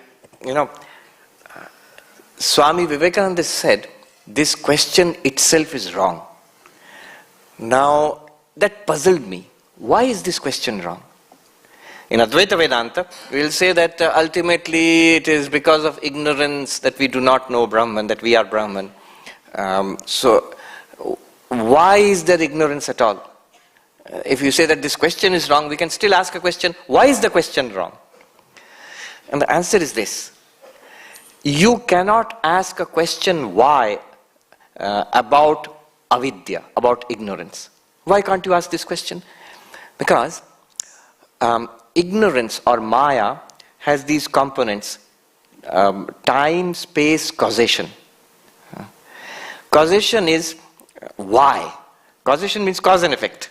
So when you ask why, what are you asking? You're asking for a cause. Why is it wet? It rained. Because it rained. Why did it rain? Because there were clouds. Because. Now if you're asking why avidya, you're asking for a cause of avidya. You might say, what's wrong with that? You can ask for a cause of avidya. No, you cannot. It's like asking what was there before time started. If you ask what was there before time started, this before is a time word. When the moment you say before, after, you've already accepted time. It's like asking what is there outside space. Outside is a space word. Inside, outside, the moment you use words like inside and outside, you already accepted space. If you ask why, you've already accepted causation, cause and effect. So, the moment you ask why avidya, logically you have accepted avidya. Okay. So this is something that this is the way I understand why you cannot ask this question. The simpler answer would be, one of our Swamis, he put it very beautifully. He said, on this side of enlightenment, we have the question, no answer.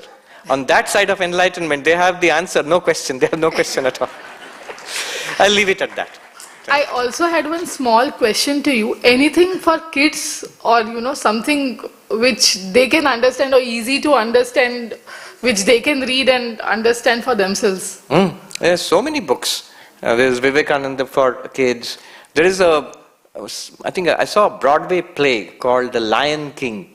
I think there's a cinema also called The Lion King. Yes. So these are some movies, stories based on Vedantic themes. Okay. Yeah. Thank you so much. Thank you. Please tell us your name and ask the question. Pranam Swamiji. My name is Rohit. I want to know awareness, which we are. So this awareness and the awareness in others is the same? Okay, this is a good question. I am awareness. And this awareness, is it the same as awareness in others? I'll say two things here.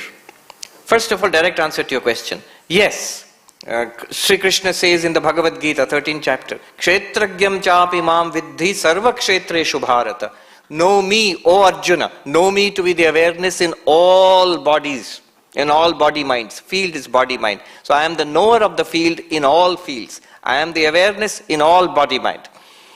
The second thing I want to say is that, notice, when you say the awareness in others, it seems to be different from me, right? Other person is different from me. So the awareness in the other person is different from me. But we are never aware of the awareness of others. I am aware of the body, I can see. I am aware of your behavior, I can see. I am aware of your language, I can hear. If I am telepathic, I'll be aware of your thoughts. I'm not telepathic, by the way. But if I was telepathic, I would be aware of your thoughts. But I can never be aware of your awareness. Awareness is never an object. So awareness, consciousness is always first person and singular. And that's what Krishna says, I am that one awareness in all beings. Yeah.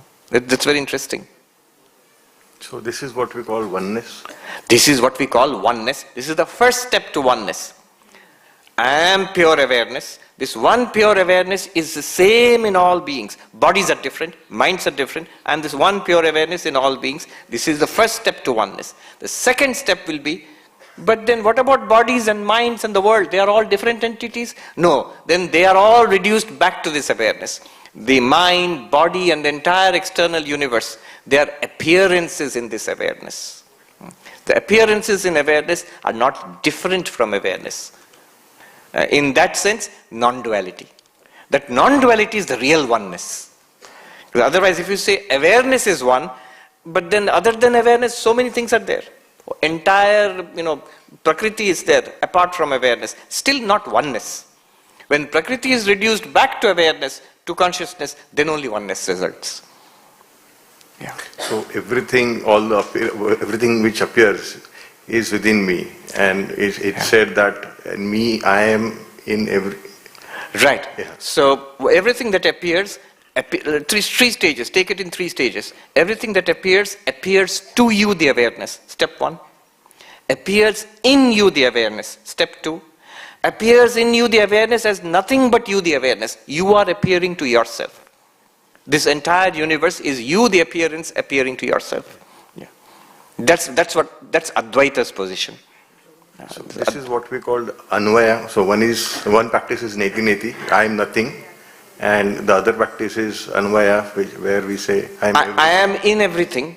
I am in everything. But Anvaya Vyatireka is one way, that I am in and through everything. But everything else, everything that appears, in which I am, that one is also not different from me.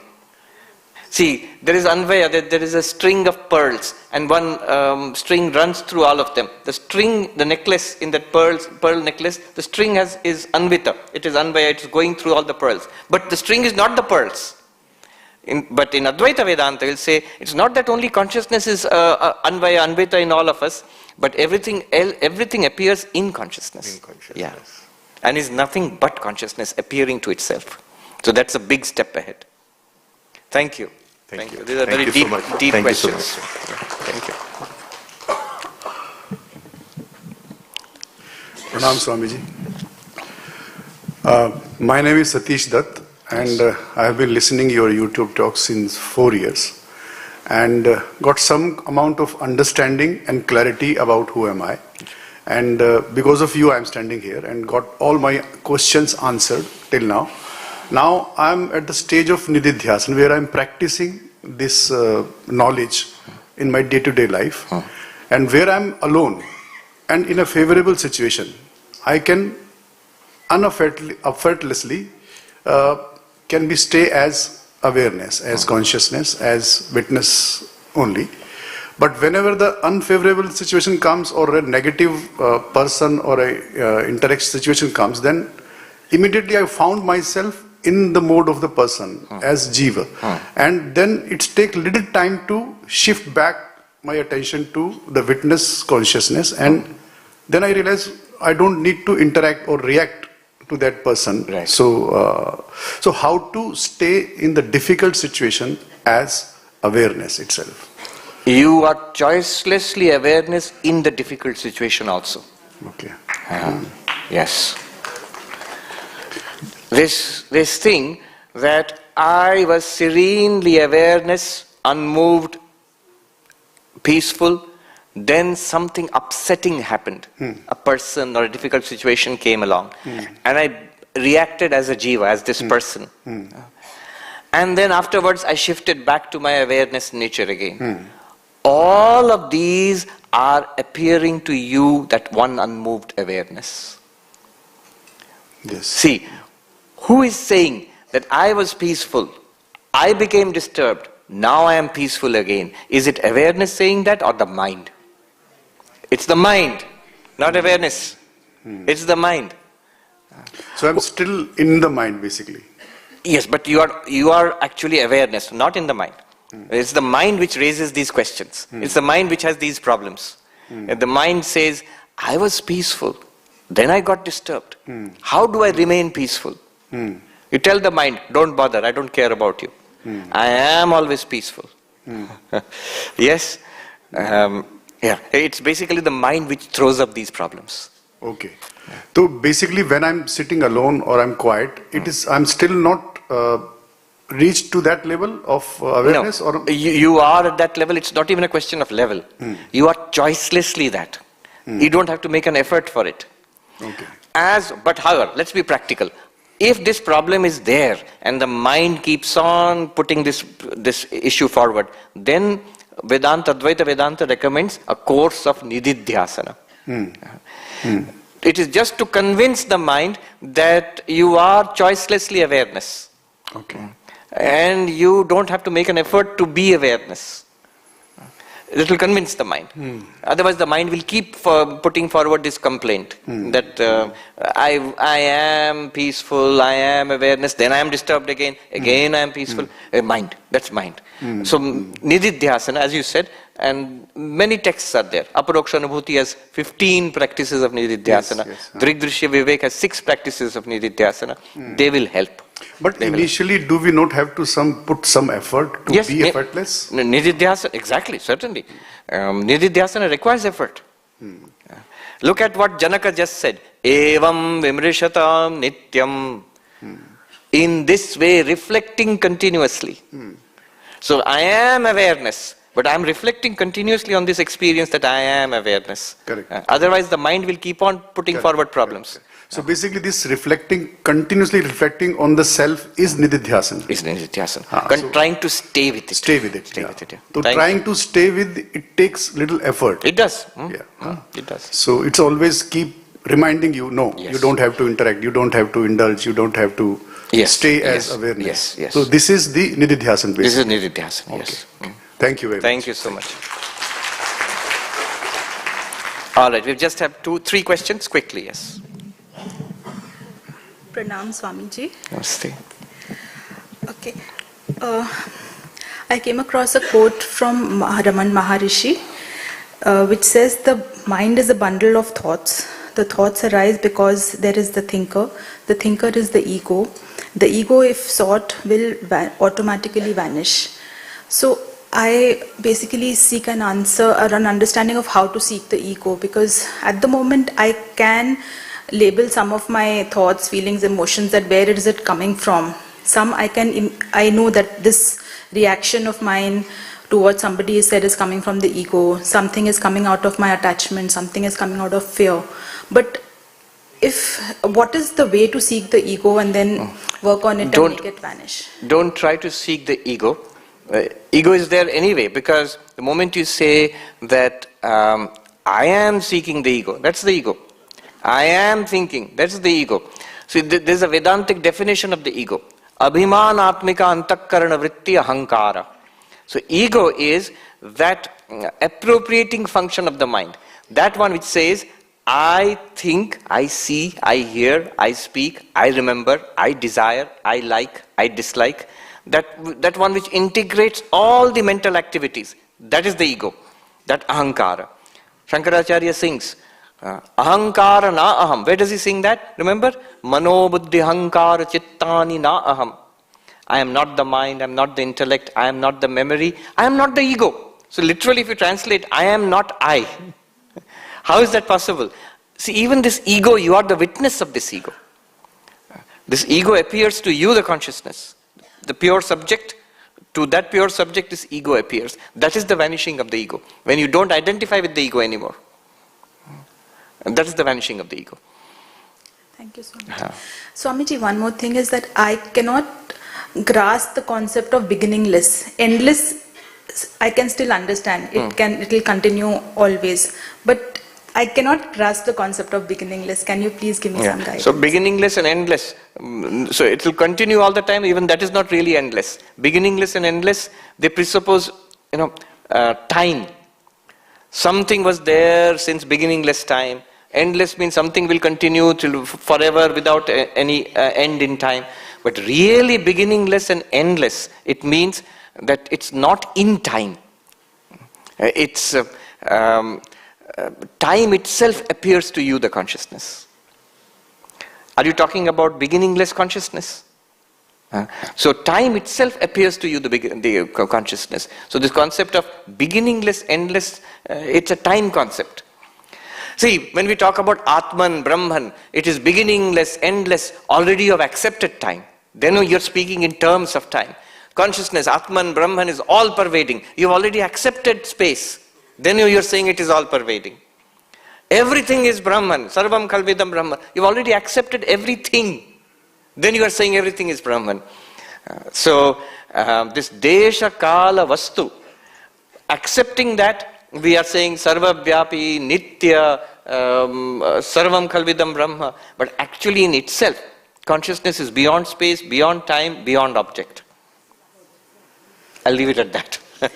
So one last one. Yesterday you had explained all of this. And if I basically want to understand the difference between yogic self-realization, which you say is a mystical experience, then why is Vedantic self-realization, which exactly is what you're saying just now, it's beyond space, beyond time, beyond object, and all of that. So why is that not a mystical experience? First of all, if you really push the issue, Patanjali Yoga and Advaita Vedanta, they are not really all that different. Philosophically speaking, there are many metaphysical differences. There are many methodological differences. But ultimately they are pointing towards something very similar, that you are pure consciousness. The universe, the status of the universe is a little different in Patanjali Yoga and in Advaita Vedanta. But your question was that why is that Advaitic realization not a mystical experience? It's not a particular experience. Rather, it's that consciousness which makes all experiences possible, mystical and non-mystical. Now this breakthrough, that I am this awareness because of which all experiences are possible, this breakthrough can sometimes feel like a mystical experience. So it can be, somebody can say that I had a non-dual experience or I realized non-duality in a mystical experience. It can feel like, to some sadhakas, it can feel like a mystical experience. But it's not just one experience. Every experience reveals it. Kenopanishad says, Pratibodha viditam matam amritatvam hivindate. In every experience when you realize you are that non-dual consciousness, then you attain immortality. So it's not a particular kind of experience. Yeah, thank you. The last two questions, yes. Yes. Pranam Swamiji. My name is Akanksha and my question is, what is the difference between consciousness and prana? Oh, big difference. Prana is an object. Okay. And consciousness is that to which prana is an object. Body is an object to consciousness. Prana is an object to consciousness. Mind, manas, is an object to consciousness. Intellect, Vijnana, is an object to consciousness. Even deep sleep state, the causal state, Karana Sharira, is an object to consciousness. But consciousness is that which illumines all of this. When we were in school, we were taught the difference between living and non-living. Give 10 points of difference between living and non-living. In Vedanta, the difference is not between living and non-living. The difference is between Chit, Jada. Chit, Jada. Consciousness and not conscious. Consciousness and object to consciousness. Yeah, that's the difference. Thank you so much. Thank you. Last question? Yes. Please wait.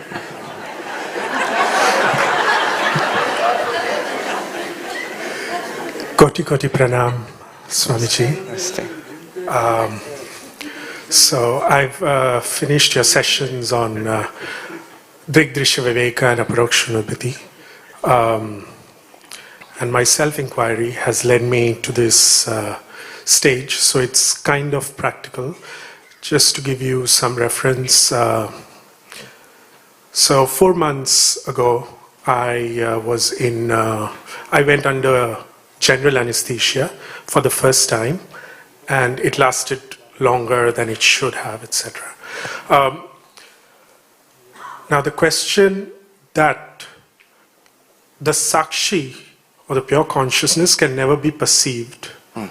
And that, coupled with what Ramana Maharshi has said, when the world appears, the self does not, and when the world does not appear, then only self is. So it's that, when I was under general anesthesia, it's that or it is experience. And the mind is having fear with that general anesthesia. So if it's not this, life, etc., then there is that. And that is where I am. I understand. So, yeah. Recently, I was listening to this discussion between Sam Harris and Rupert Spira. And Sam Harris said that all this continuous consciousness, it doesn't work because in anesthesia, for example, you're not aware of anything. A lot of things are going on in the operation theater. You're not aware of anything. So it's not that consciousness is continuous. You're conscious then at that time. And Rupert Spira said, I was under general anesthesia recently, and I don't think that I was unconscious. I think consciousness was there all the time. I don't think there was no consciousness. What you are talking about, either it is this thinking, life, experience, pleasure, pain, or the state of general anesthesia. Both of them are states. And both states are revealed by you, the consciousness. One is an unmanifest state, the general anesthesia, deep sleep, samadhi. Another is a manifested state, this. But in both cases, you are that immortal awareness, that bodhamatra, awareness only.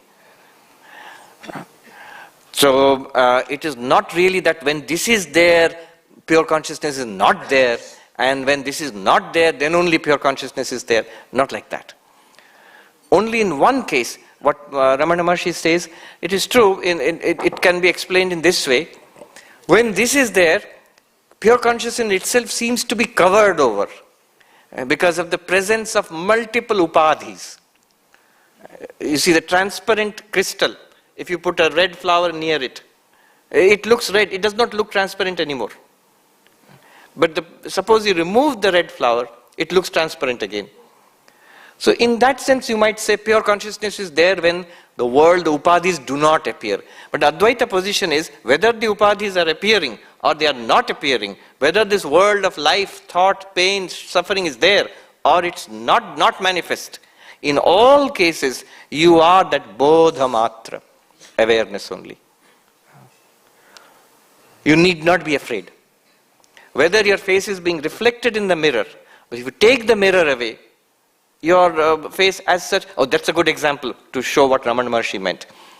I am there, the mirror is there, my face is being reflected in the mirror. When the mirror is removed, reflected face is removed, only the real face remains. That's what Ramana Maharshi probably meant. That when the mirror is removed, reflected face is removed, but the real face continues in that unmanifest state. But then, when the mirror is there and the reflected face is there, the real face is still there. In all cases. In fact, there's an advantage to this experience, that where you have life and thought and experience and pain and pleasure, your reality is being manifest so visibly here, undeniably here. Yes, so experience takes me back there, that I'm comfortable with. Yes. So the conviction that what you said today is, it's not the absence of experience, but the experience of absence. Experience of absence. Right. Yeah. That conviction. Yes. This mind does not have. Don't worry about it. Yeah. Okay. It's just a doubt which the mind gets scared, you see. The mind gets scared. Yes. You are the witness of the scared mind also. So there's no problem there at all. There's no problem. It's a problem set up by the mind. It's a very natural reaction of the mind. The poor mind, it's like being snuffed out, extinguished.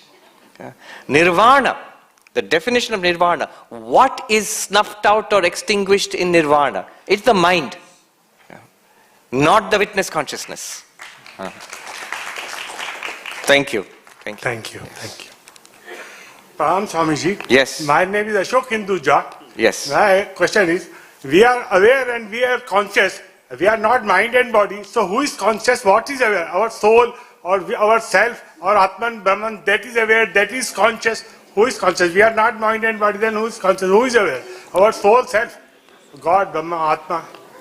You are aware. You are consciousness itself. That pure consciousness is soul or self, we can call it. Yes, certainly. Thank you very much. Thank you so much. Thank you. Thank you. So we'll conclude here and we'll meet again tomorrow. Thank you so much.